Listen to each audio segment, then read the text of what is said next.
ಹೇಳನಕಾರಿ poster ಇಂದ ಉದ್ವಿಗ್ನಗೊಂಡಿದೆ ಉದಯಗಿರಿ. ಪರಿಸ್ಥಿತಿ ತಹಬದಿಗೆ ತಂದ ಮೈಸೂರು ಖಾಕಿ ಪಡೆ. ಪ್ರಮುಖವಾಗಿ ಒಂದು ಕಡೆ ಈಗ ಅವಹೇಳನಕಾರಿ ಆ ಒಂದು ಪೋಸ್ಟರ್ ಉದಯಗಿರಿಯನ್ನೇ ಉದ್ವಿಗ್ನ ಪರಿಸ್ಥಿತಿಗೆ ತೆಗೆದುಕೊಂಡು ಹೋಗಿದೆ. ಈಗ ಮೈಸೂರು ಪೊಲೀಸರು ಪರಿಸ್ಥಿತಿಯನ್ನ ತಹಬದಿಗೆ ತಂದಿದ್ದಾರೆ.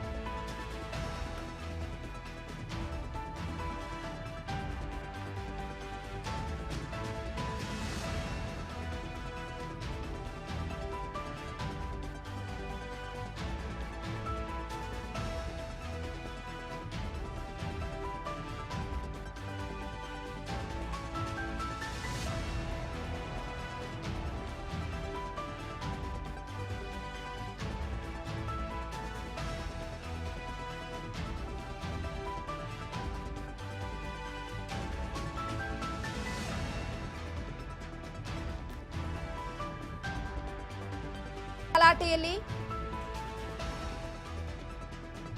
7 ಪೊಲೀಸರಿಗೆ ಗಂಭೀರ ಗಾಯವಾಗಿದೆ.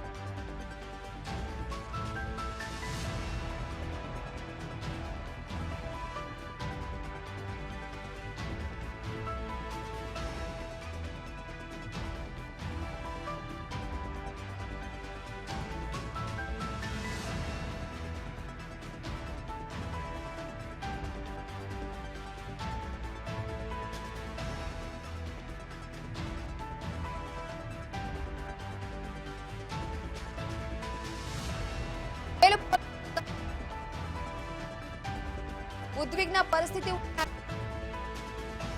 ಅವಹೇಳನಕಾರಿ ಉದಯಗಿರಿಯೇ ರಾತ್ರಿ ಸಾಕಷ್ಟು ರೀತಿಯಲ್ಲಿ ಪೊಲೀಸ್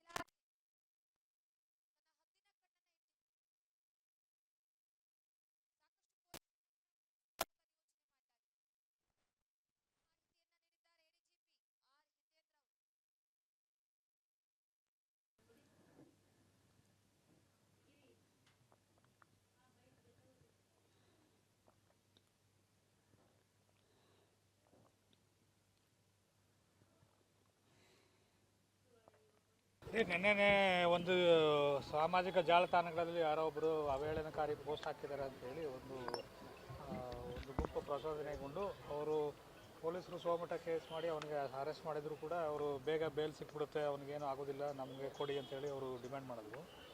ಅದಕ್ಕೋಸ್ಕರ ಪೊಲೀಸರು ಬಲ ಪ್ರಯೋಗ ಮಾಡಿ ಅವರಿಗೆ ಚದುರಿಸಿದ್ದಾರೆ. ಈಗ ಅದರಲ್ಲಿ ಕೆಲವರು ಕಲ್ಚೂರಾಟ ಮಾಡಿ ಕೆಲವು ವಾಹನಗಳಿಗೆ ಜಖಮಾಗಿದೆ, ಕೆಲವು ಜನಕ್ಕೂ ಕೂಡ ಏಟಾಗಿದೆ. ಯಾರು ಇನ್ಪೇಷೆಂಟ್ ಆಗಿ ಯಾರೂ ಇಲ್ಲ. ಈಗ ಪ್ರಕರಣದ ಬಗ್ಗೆ ನಾವು ಸ್ವಯಂ ಪ್ರೇರಿತವಾಗಿ ಪ್ರಕರಣ ದಾಖಲು ಮಾಡಿಕೊಂಡು ಆ ವಿಡಿಯೋ ಫುಟೇಜು ಎಲ್ಲ ನೋಡಿ ಈಗ ಅದನ್ನು ಯಾರ್ಯಾರಿದ್ದಾರೆ ಅವ್ರಿಗೆ ಐಡೆಂಟಿಫೈ ಮಾಡಿ ಅವ್ರ ಮೇಲೆ ಮುಂದಿನ ಕಾನೂನು ಕ್ರಮ ತಗೊಳ್ಳೋ ಪ್ರಕ್ರಿಯೆ ಜಾರಿಯಲ್ಲಿದೆ. ಅದಕ್ಕೆ ಈಗ ಪ್ರಕರಣ ಗಂಭೀರವಾಗಿ ಪೊಲೀಸ್ ಇಲಾಖೆ ಪರಿಗಣಿಸಿದೆ. ಇದ್ರ ಬಗ್ಗೆ ಏನಿದೆ ಅದನ್ನು ವಿಡಿಯೋ ಫುಟೇಜ್ಗಳಿದ್ದಾವೆ, ಎಲ್ಲ ಮೊಬೈಲ್ ಫುಟೇಜ್ ಇದ್ದಾವೆ, ಕೆಲವು CCTV ಫುಟೇಜಸ್ ಇದೆ, ವಿಡಿಯೋ ಫುಟೇಜಸ್ ಇದೆ. ನೋಡಿ ಯಾರ್ಯಾರಿದ್ದಾರೆ ಅದ್ರ ಬಗ್ಗೆ ಏನೇನು ಅದರ ಪಿತೂರು ಇದೆ ಅದ್ರ ಬಗ್ಗೆ ಎಲ್ಲ ಪೂರ್ವವಾಗಿ ಕೂಲಂಕುಷವಾಗಿ ತನಿಖೆ ಮಾಡಿ ಯಾರಿದ್ದಾರೆ ಅವ್ರಿಗೆಲ್ಲರಿಗೂ ಕೂಡ ಕಾನೂನು ಕ್ರಮ ಜರುಗಿಸೋದು. ಈಗ ನಿನ್ನೆ ರಾತ್ರಿ 9:30 ಆಗಿದೆ. ಈಗ ಬೆಳಗ್ಗೆ 10 ಗಂಟೆಗೆ ಕೇಳ್ತಾ ಇದ್ದೀರಿ, ನೀವು ಪ್ರಶ್ನೆ ಕೇಳ್ತಾ ಇದ್ದೀರಿ. ನಾವು ಈ ಬಗ್ಗೆ ಕೂಲಂಕುಷವಾಗಿ ತನಿಖೆ ಮಾಡಿದ್ಮೇಲೆ ಎಲ್ಲದಕ್ಕೂ ಉತ್ತರ ಹೇಳ್ತೀವಿ ನಾವು.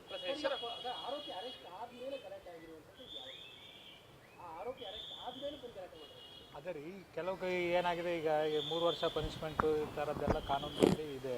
ಇದ್ದಾಗ ಕೆಲವರು ನ್ಯಾಯಾಲಯಗಳು ಬೇಗ ಬೇಲ್ ಕೊಡ್ತಾರೆ ಅಂತೇಳಿ ಅವ್ರಿಗೆ ತಪ್ಪು ತಿಳುವಳಿಕೆ ನೀಡಿದ್ದಾರೆ.